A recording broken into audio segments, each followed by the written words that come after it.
Welcome back नाज़रीन। Bulletin के आगाज में आपको खबर दें, आईएमएफ इजलास के हवाले से। आईएमएफ के एग्जीक्यूटिव बोर्ड की मीटिंग आज होगी, जिसमें पाकिस्तान के लिए $7 अरब के प्रोग्राम की मंजूरी पर गौर किया जाएगा। गुज़िश्ता रोज सीपैक सेमिनार से वीडियो लिंक पर खिताब करते हुए वफाकी वज़ीर खजाना मोहम्मद औरंगजेब का कहना था कि उम्मीद है कि आईएमएफ के आज होने वाले बोर्ड इजलास में $7 अरब का कर्ज प्रोग्राम मंजूर हो जाएगा। उन्होंने कहा कि पॉलिसी रेट कम हो रहा है, सरमायाकारों का एतमाद भी बढ़ रहा है। हुकूमती इकदाम से महंगाई की शरह में कमी आ रही है। महंगाई और शराब सूद में भी कमी हुई। वफाकी वज़ीर खजाना का कहना था कि सीपैक फेज 2 का आगाज होने जा रहा है।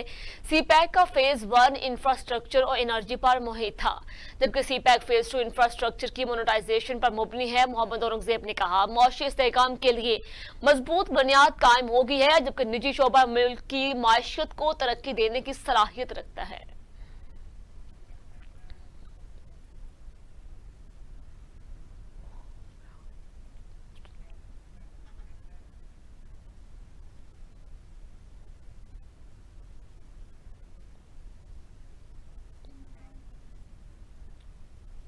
वज़ीर-ए-आज़म मोहम्मद शहबाज शरीफ ने कहा, आईएमएफ की कड़ी शराइत पूरी कर दी है। मुआशी इशारियों में बतदरीज बेहतरी आ रही है। तुर्क सदर रजब तैयब एर्दोगान से मुलाकात के बाद मीडिया से गुफ्तगू करते हुए वज़ीर-ए-आज़म शहबाज शरीफ का कहना था कि सऊदी अरब, यूएई और चीन ने माजी की तरह एक बार फिर पाकिस्तान का साथ दिया। उन्होंने कहा कि तुर्की के सदर की अक़वाम मुत्तहिदा में फ़लस्तीन पर तकरीर दिलों को छू लेने वाली थी। वज़ीर-ए-आज़म ने तुर्की के साथ ताल्लुकात को फरोग देने के आज़म का इजहार भी किया। उनका कहना था कि तुर्क सदर से मुलाकात में बहुत से मामलात पर सैर हासिल गुफ्तगू हुई। वज़ीर-ए-आज़म का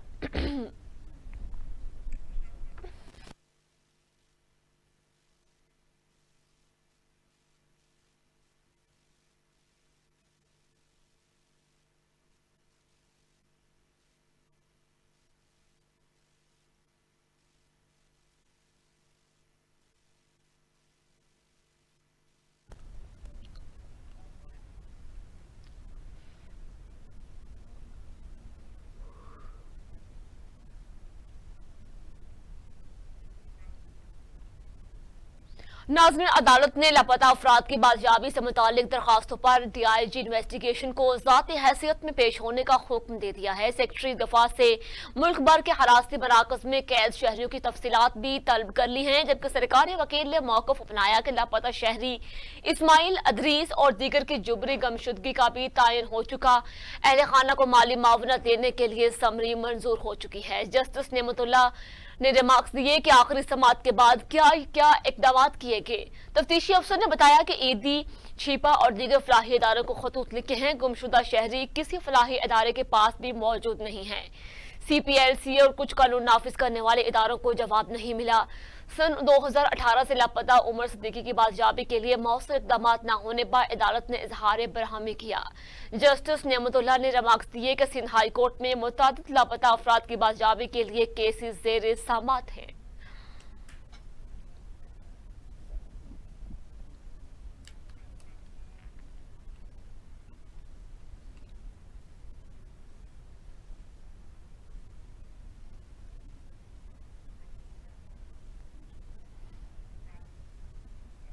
लाहौर हाई कोर्ट ने मखसूस नशिस्तों के फैसले पर अमल दरामद की मुतफर्रिक दरख्वास्त मरकजी दरख्वास्त के साथ समाअत के लिए मुकर्रर करने की हदायत कर दी। लाहौर हाई कोर्ट के जस्टिस रहील कामरान शेख ने शहरी मुनीर अहमद की दरख्वास्त पर समाअत की। अदालत ने मुतफर्रिक दरख्वास्त को मरकजी दरख्वास्त के साथ समाअत के लिए मुकर्रर करने की हदायत करते हुए समाअत 27 सितंबर तक मुलतवी कर दी।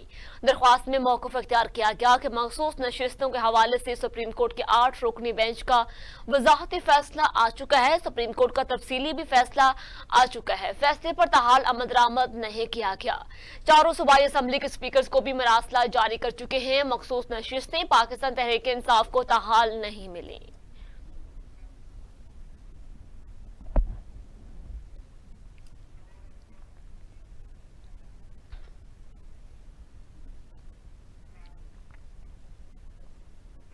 लाहौर हाईकोर्ट के जस्टिस आबिद हुसैन चट्टा ने जस्टिस मंसूर अली शाह की बेतौर चीफ जस्टिस पाकिस्तान तकर्री के नोटिफिकेशन के लिए दरखास्त पर समाज से माजरत कर ली। अदालत ने केस दूसरे बेंच में लगाने के लिए दरखास्त चीफ जस्टिस को वापस भिजवा दिया, जबकि रजिस्ट्रार ऑफिस ने दरखास्त के नाकाबिले समात होने का एतराज लगाया था। रजिस्ट्रार ऑफिस ने दरख्वास्त गुजार को इस्लामाबाद हाई कोर्ट रजू करने की हदायत की थी। दरख्वास्त में वफाकी हुकूमत, वज़ीर आज़म, सदर पाकिस्तान को फरीक बनाया गया। दरख्वास्त में मौक़िफ़ इख्तियार किया गया कि आइन के तहत सीनियर तरीन जज सुप्रीम कोर्ट का चीफ जस्टिस बनता है और justice Mansoor Ali Shah supreme court के सीनियर तरीन जज हैं।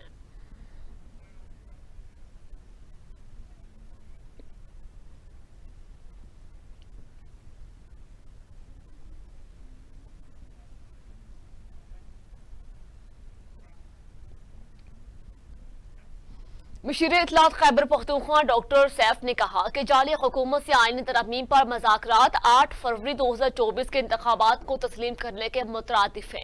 जाली हुकूमत से आईनी तरमीम पर मज़ाकरात दांधली ज़दा इलेक्शन को जायज़ करार देना है। अपोजिशन किसी दबाव या लालच में आकर अवाम का साथ न छोड़े।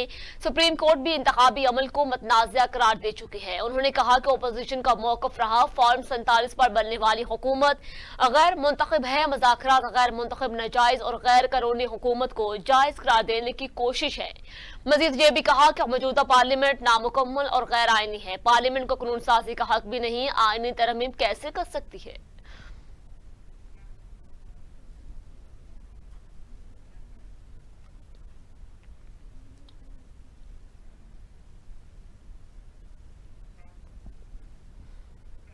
आईपीपीएस के हवाले से तहकीकात का पहला मरहला मुकम्मल कर लिया गया। ज़राए के मुताबिक तहकीकात के पहले मरहले में इंकशाफ हुआ कि आईपीपीएस मुआहदों में तजादात निकले, जबकि मुतादिद आईपीपीएस बेनामी हैं, जबकि कुछ आईपीपीएस की तो टेक्नोलॉजी भी मुआहदों के मुताबिक नहीं। ज़राए का कहना है कि मुतादिद आईपीपीएस का प्लान फैक्टर मुआहदों से मुख्तलिफ है, जबकि बाज आईपीपीएस फॉरेंसिक ऑडिट से गुरेजा है। आईपीपीएस और इनवाइसिंग में भी मुलव्वस निकली।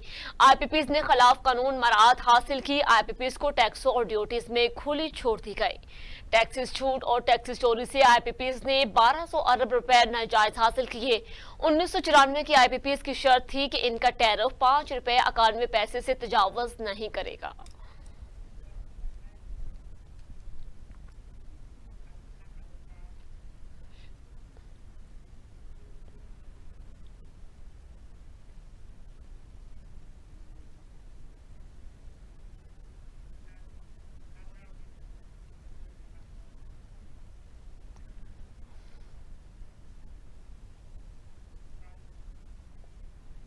National database and registration authority NADRA ने जरूरी दस्तावेजात की फोटो कॉपियां करवाने के हवाले से अवाम के लिए एडवाइजरी जारी कर दी। नादरा ने एडवाइजरी में शहरियों पर जोर दिया कि वो अपने कौमी शनाख्ती कार्ड, फैमिली रजिस्ट्रेशन सर्टिफिकेट्स और नादरा के जारी करदा दीगर दस्तावेजात की गैर जरूरी फोटो कापियां करवाने से गुरेज करें। नादरा दफ्तर में नादरा की जारी करदा दस्तावेजात मसलन शनाख्ती कार्ड, फैमिली रजिस्ट्रेशन सर्टिफिकेट और बे फॉर्म वगैरह की फोटो कापी साथ लाने की जरूरत नहीं। असल दस्तावेजात भी सिर्फ इस पर दर्ज नादरा का जारी करदा नंबर साथ लाएं।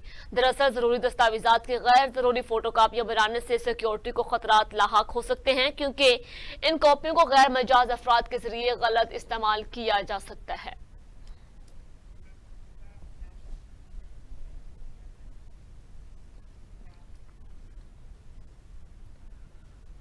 बलूचिस्तान के दारुल हुकूमत कोयटा में सिक्योरिटी फोर्सेस की गाड़ी के करीब बम धमाका हुआ। पुलिस के मुताबिक सिक्योरिटी फोर्सेस की गाड़ी के करीब बम धमाका का मशरकी बाईपास बोसा मंडी के इलाके में हुआ। पुलिस का कहना है कि धमाके में एक पुलिस एहलकार समेत 3 अफराद जख्मी हुए हैं और जख्मियों को फौरी तिबी इमदाद के लिए सिविल सेंडेमन अस्पताल मुंतकिल कर दिया गया है, जबकि धमाका होते ही पुलिस और कानून नाफिज करने वाले दीगर इदारों के एहलकार धमाके की जगह पहुंच गए, जिन्होंने इलाके को घेरे में ले लिया। पुलिस ने कहा कि बम डिस्पोजल स्क्वाड को तलब कर लिया गया है। धमाके की नौयत का तयन किया जा रहा है। धमाका खेज मवाद मोटरसाइकिल में नस्ब किया गया था। धमाके की जगह के करीब एक तबाह मोटरसाइकिल पड़ी हुई है।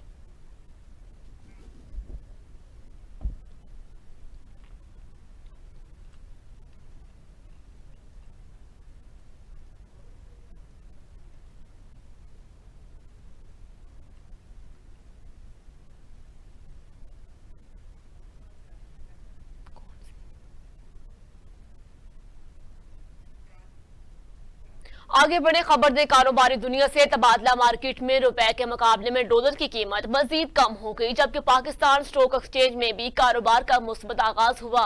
बुध को कारोबार के आगाज पर इंटरबैंक में डॉलर का भाव 12 पैसे कम होकर 277 रुपए 61 पैसे पे आ गया।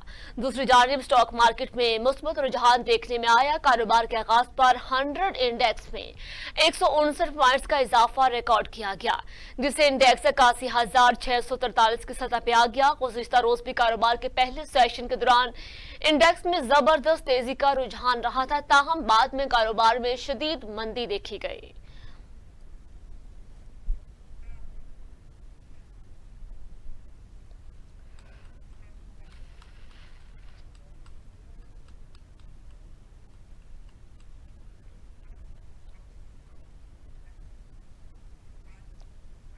आगे बढ़े आपको बताएं, वफाकी हुकूमत ने मुख्तलिफ कौमी बचत स्कीमों की शरह मुनाफा में कमी कर दी है। वजारत खजाना की जानिब से मुख्तलिफ बचत स्कीमों के मुनाफा में कमी का नोटिफिकेशन जारी कर दिया गया है। वफाकी वजारत खजाना की जानिब से जारी नोटिफिकेशन के मुताबिक नई शरह मुनाफा का इतलाक 25 सितंबर 2024 से होगा।